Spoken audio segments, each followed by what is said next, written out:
Welcome to another round of Prem and Proper here. It's Festive Fixtures, Prem and Proper style, and we will go through it as quickly as we can because we know we've got a boatload of games that we've got to get through and get into with Christmas side dishes and gifts and juice boxes and all that kind of stuff, and we will get into that coming up in short order. As always, we're in a no dilly, no dally zone, and we will take you through what happened last time before we get you ready for what happened this time. Let's go back a little bit of Festive Fixtures.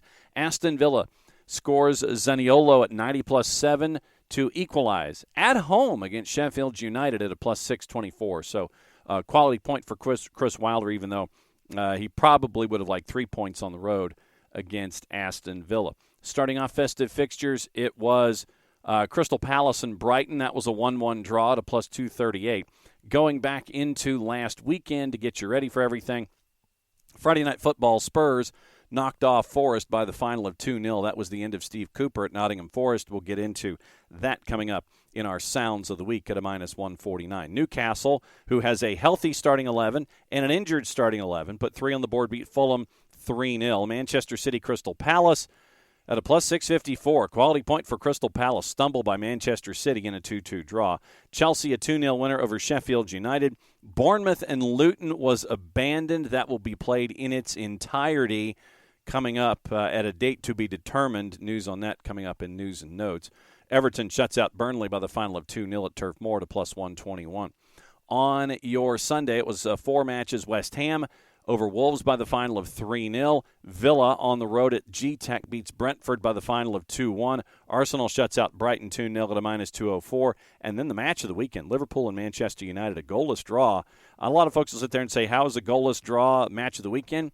Because it was. Back and forth all the way through at a +492. So that sets us up for Festive Fixtures and the standings as how things are laid out. Arsenal is at 17 matches, and they have 39 points. They come back to the pack a little bit, and they are even with Aston Villa. Villa with that 18th match already having been played. Arsenal 4 goals ahead on goal difference. Liverpool, 38 points. They are in third. Manchester City, they have hit each column in their last 3. They've drawn 3 of their last 5. They're at 34 points. Spurs in 5th at 33. Now, group number 2 starts with Newcastle in 6th at 29 points, snapping a 2-game losing streak last time out. Manchester United at 28. We'll hear from Drew Dickinson and get the 3D coming up a little later on. We'll also hear from Maddie as she cruises through the weekend quickly through her Newcastle prism. Brighton is 8th at 27 points, ahead of West Ham on goal difference. Chelsea is 10th at 22 points, which kind of starts group number 3. We'll go ahead and put it there, I guess. Chelsea at 22 points in 10th. They've lost 3 of 5, although they did snap 3 of 4, winning last time out. Fulham's at 21 points. They had their 2-game win streak snapped last time. Brentford, they've lost 3 in a row. They've lost 4 of 5. They're 12th at 19 points. They need striker help. 24 goals scored, 24 allowed so far. Wolves at 19 points, well behind on goal difference. And Bournemouth only a goal behind Wolves in 13th. Once again, remember, the match with Luton has been abandoned to be made up at a later time. So they have a match in hand that they can hang on to. Crystal Palace has drawn 2 in a row. They're in 15th at 18 points. Everton, with the 10-point deduction, they're at 16 points. They've won 4 in a row, and they're in 16th place at 16 points. They would be in 10th if the decision to dock them 10 points because of FFP violations was not in place. Nottingham Forest, they've lost 4 in a row. They've only won once in 13, 1 point in their last 5. Nuno Espirito Santo, now in charge of Nottingham Forest at 14 points. Relegation zone, it is Luton, once again with a match or 2 in hand. They were well ahead of Sheffield United on goal difference. Burnley last with a record of 2-2 and 13. They have 8 points, and they are at the bottom of the table. All right, so let's get us through and get us into the Sound of the Week. Sound of the Week, we'll start off with, remember the words about the Super League now being back? A lot of Premier League teams are saying, sure, we ain't going. Arsenal, one of those, courtesy of our friends at Good Morning Sports Fans and Sky Sports News. Here's the Arsenal perspective of things, courtesy of Arsenal their own selves. We've got some breaking news for you, and we were talking earlier on how 4 out of the 6 Premier League clubs who were initially involved in the European Super League back in 2021 have come out and said they will step away from it, despite the sort of changes and developments that have happened since the European Court of Justice's ruling yesterday morning. Arsenal, who we still hadn't heard from, have now released a statement. What they said? They've said Arsenal Football Club notes the judgment by the European Court of Justice on Thursday, 21st of December 2023, and our position in relation to the European Super League has not changed. We'll continue to play in UEFA competitions and continue to work with fellow European clubs and the European Club Associations. So Arsenal reiterating their stance that they had a couple of years ago when the Super League sort of fell apart to begin with, that they are not interested. They will continue to play in UEFA competitions. Also on Good Morning Sports fans on Sky Sports News, Spurs might be chasing after Conor Gallagher in the January window. Chelsea not so keen on that idea. Spurs still are. Here's the latest update. Spurs remain interested in midfielder Conor Gallagher, with Chelsea willing to consider offers for the England international. Gallagher is about to enter the final 18 months of his contract at Stamford Bridge, and there's currently no sign of him signing a new one. Spurs are understood to have had the principles of a transfer in place for Gallagher during the summer, but Chelsea opted not to sell him due to his impressive performances around the end of the window and due to a lack of viable alternatives for them to replace him with. Well, he has been one of Chelsea's best performers this season. He ranks top in all of these categories, including possession won in the final third. And then before Palace and Brighton got the chance to play on Premier League Live on your beginning of the window, Palace and Brighton, who are they chasing after? What do they need? And what does Roberto De Zerbi think about January as well? Once again, Premier League Live, courtesy of our friends at Sky Sports. What sort of player do you think Roy would have on his Christmas list? I think a bit of experience definitely to come on and maybe help see a game out. I think centre forward with goals for sure. It's hard to find though, They're isn't it? really, really difficult to find. But I just feel, for me, when I look at Crystal Palace, that is really what they have lacked at times. And what do Brighton need? What do Brighton need? To push on into those European places again? Probably just to ease the injury list. A couple of full-backs, I think. Estepinian's been out a long time. They've got a few injuries at right-back as well. So probably full-backs is the area that they're in most need of. Both clubs, I think, will be involved in the January sales. We will see if there are any bargains out there. He wants to win every week. If he said it once, he said it 3 times in that interview around the recruitment policy of the club, and the policy being that they want to play young players. He sounds very frustrated right now. It sounds like there's a bit of friction there right now, Glenn. What do you make of that? I think it's probably a little bit of emotion speaking after what is a disappointing result for him and his players. And I think they've probably drawn too many games 1-1 as far as he's concerned. And yes, they are a lot of young players out there at the moment, Belieber. Not ready, he says. Not ready, but I think he's downplaying his own attributes there because he's very good at getting them ready. I mean, we look at Jack Inchwood and he mentioned there he's a midfielder, but he's playing in full-back and he's getting loaded for that. I think it's the circumstances at the moment. They've got a lot of players out. You've got Fati, Enciso, Solimarch, Purvis Estepinian. So, I mean, yes. Do you think that it's the time of the window coming? Is that that might a message? Be, yes. It seemed like a pretty clear message. Or is it more to do with contract talks? Possibly. I think with January coming, he's made a clear statement. He wants a little bit more experience in the building to help what has been, it's a difficult workload. You know, players having to deal with, you know, Europa League football, combining it with Premier League football. And he clearly feels that those younger players are not ready yet. I think. What do you think, Joby? Do you think it is sustainable for Brighton to be mounting another challenge for European competition through their Premier League finish, as well as fighting in European competition this season? Is it possible with a young squad? I think it's very difficult. And even to do what they did in the league last year without the Europa League would be difficult because you're asking a lot of that recruitment team that, again, has been praised so highly, but you can't always find that ready-made replacement. They might go on to be really good players. We've seen them do it so often in the past. I mean, that central midfield area for me, which is a big problem. You know, Basuma comes, goes. Caicedo comes, goes. Belieber's the next one that they all think but isn't quite ready yet. And I think that is where he's probably at. We just need a bit of balance with this. And how do you think the Brighton hierarchy, you know them all, would react to an interview like that? I think they will half expect it. He's Italian after all.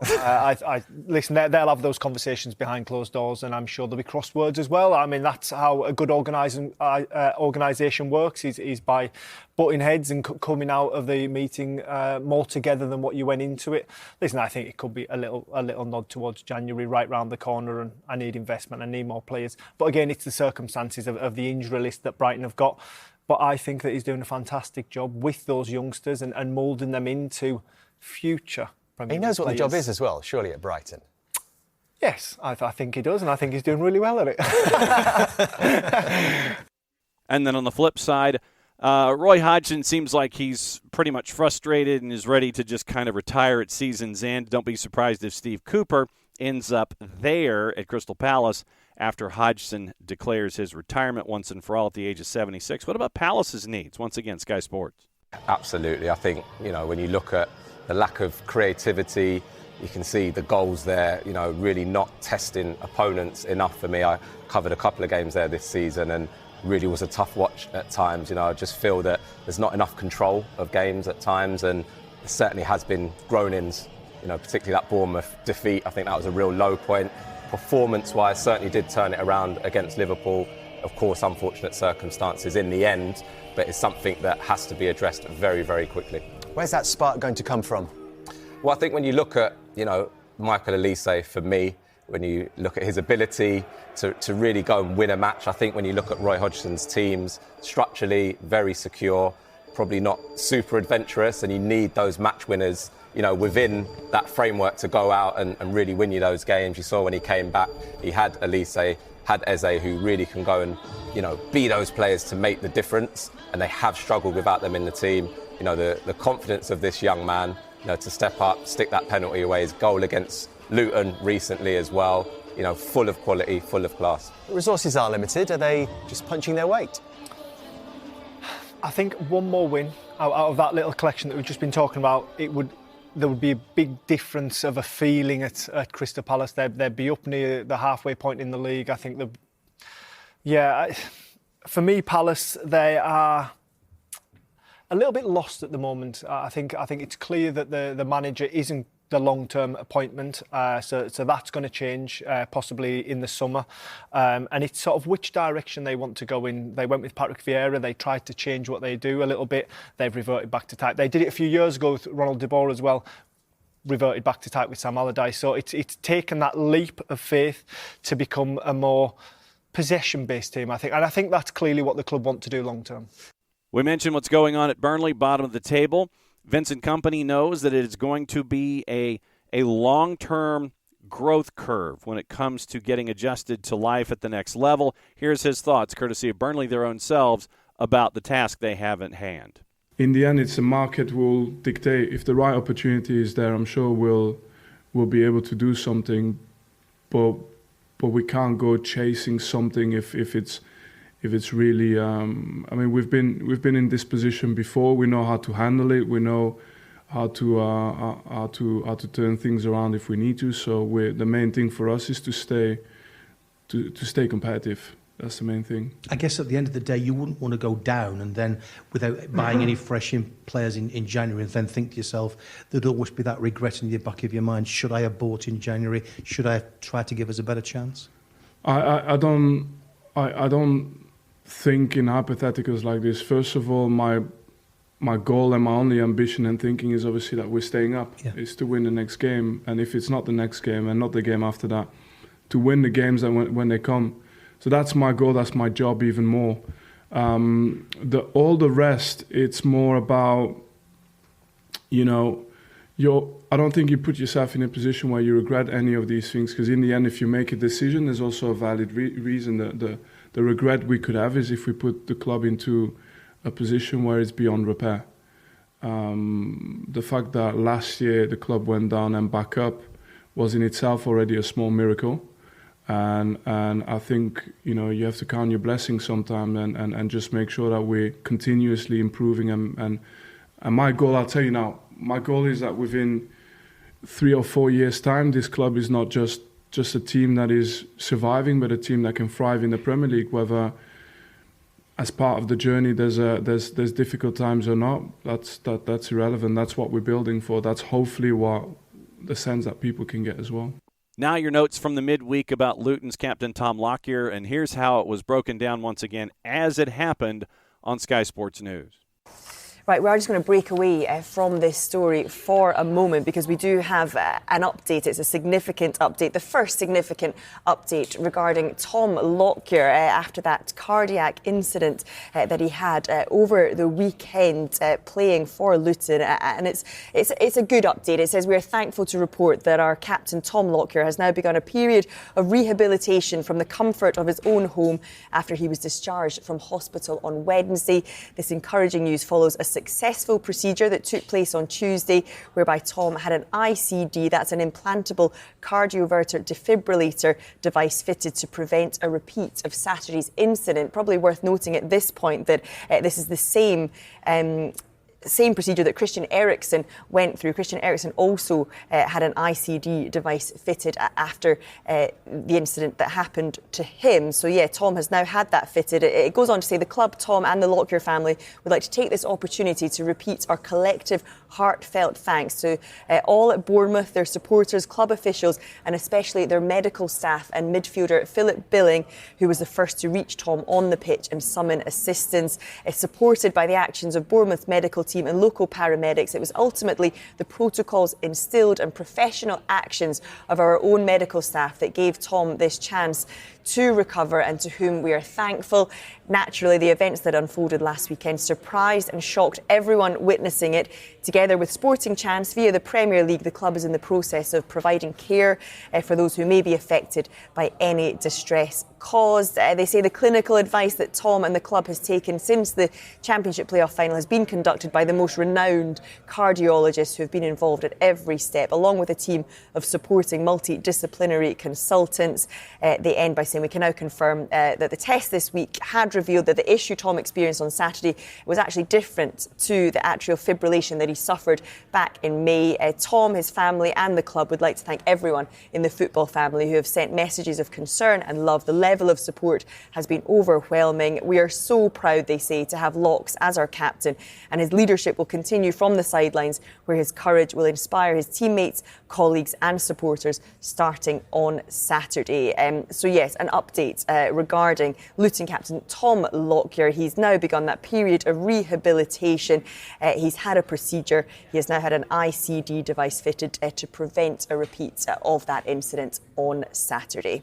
Last notification on the board has to do with the sacking of Steve Cooper and what happens here with the idea of Nuno coming in. Was it the right time? Was it not the right time? Paul Burmeister, Danny Higginbotham, Robbie Mustoe discuss, courtesy of our friends at NBC Sports. Considering what Steve Cooper did for Forest, how he won there, and also his popularity among the fans has to be considered also. The decision to sack him, Robbie, certainly counts as a bold one, as we mentioned. Do you think the decision counts as the right one now? Given the circumstances of the football club, given the ownership, given their run of form right now, it is. Because I'm afraid the relationship between Steve Cooper and Marinakis, the owner of Nottingham Forest, has deteriorated into, I think there's 3 reports I read, that they can hardly speak to each other. Now, this is on the back of Steve Cooper, who's done an absolutely magnificent job at this football club. Everybody agrees on that. But it's a difficult situation where you've got an owner that's very proactive, very passionate, very into what's going on in all aspects of managing. It must have been a nightmare job for Steve Cooper to try and keep a team going in the right direction when, quite frankly, the owner's making it harder because of the money he's spending. We don't often say that, but that's been the case there, Paul. There's so many new players that come in. He manages to keep a club in the Premier League from last year, difficult season of building a new team, to this season, struggling because he's got another 7 or 8 players to try and create another team, which trying to do that in the Premier League is almost impossible. Yeah, I think that it was poor that they got rid of him, that they sacked him. Because when you look at it, 42 players signed since they got promotion.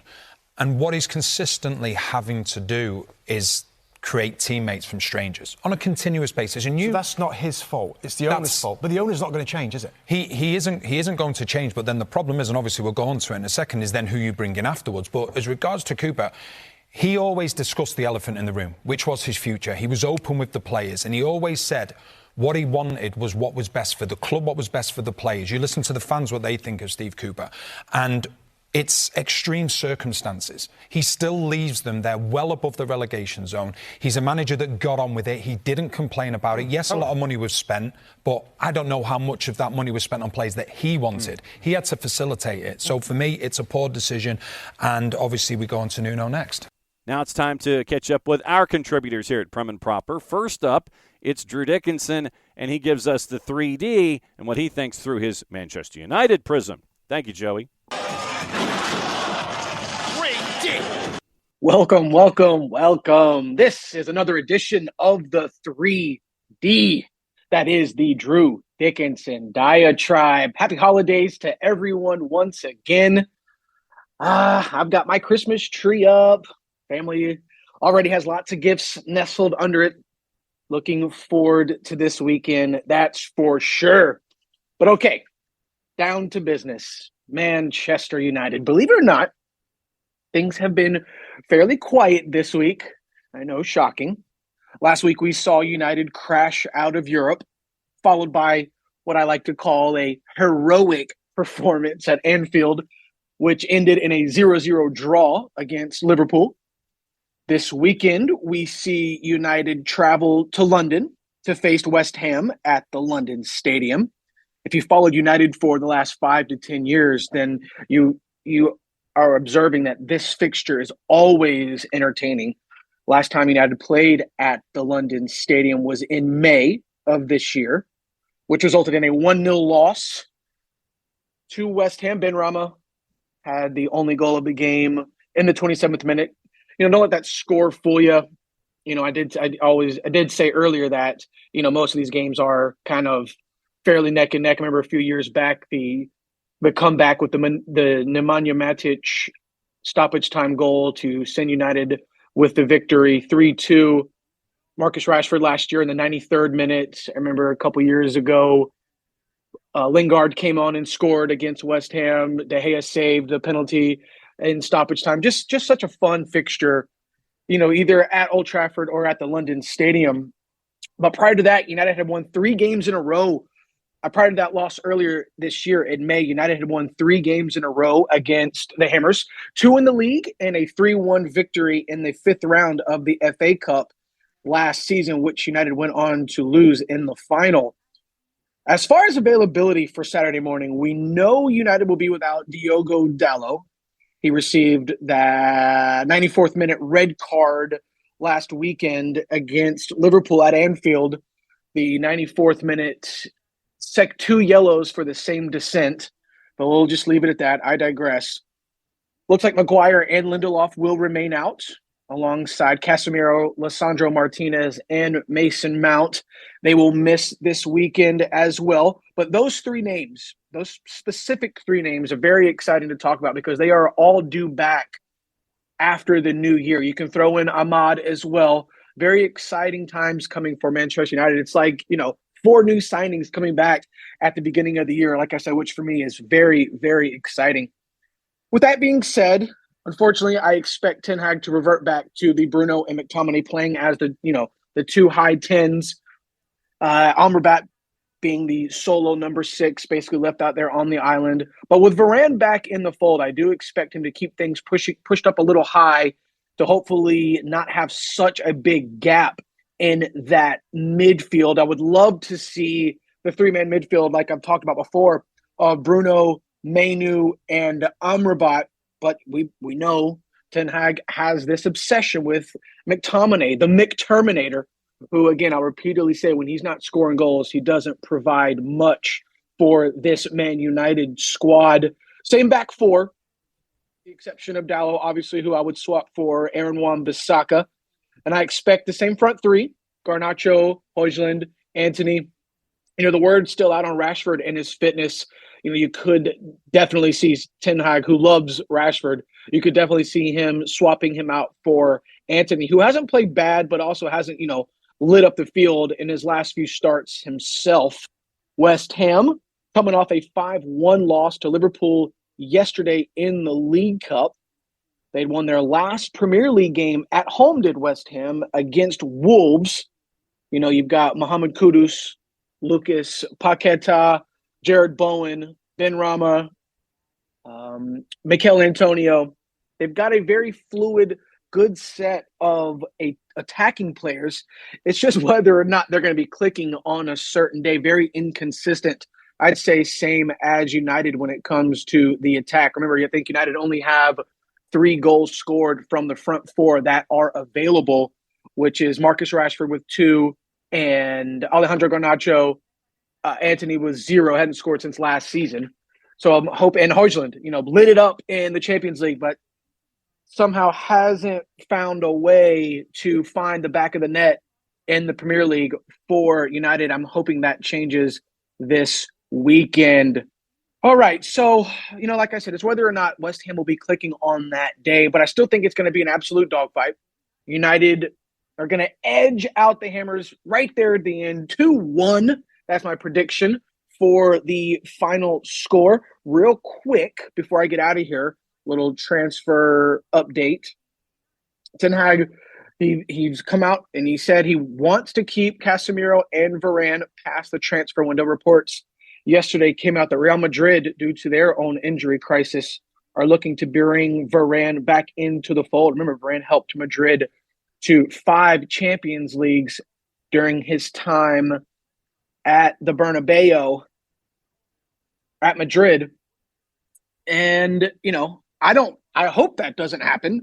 As things like that develop and I find out more, I will let you all know more as well. Remember, United, West Ham have the early kickoff this weekend, Saturday morning, 7:30 a.m. Well, I'd like to thank everybody so much for joining me on this another edition, easy for me to say, another edition of the 3D. That's going to do it for me. Thanks so much. And I will talk to everybody next week. We're going to send it back on over to John and the Soccer Down Here crew. Thanks for listening, like I said, and everybody have a great and happy holiday. Talk to you soon. Now, let's take a peek at the matchups here in Festive Fixtures. There's a lot of them.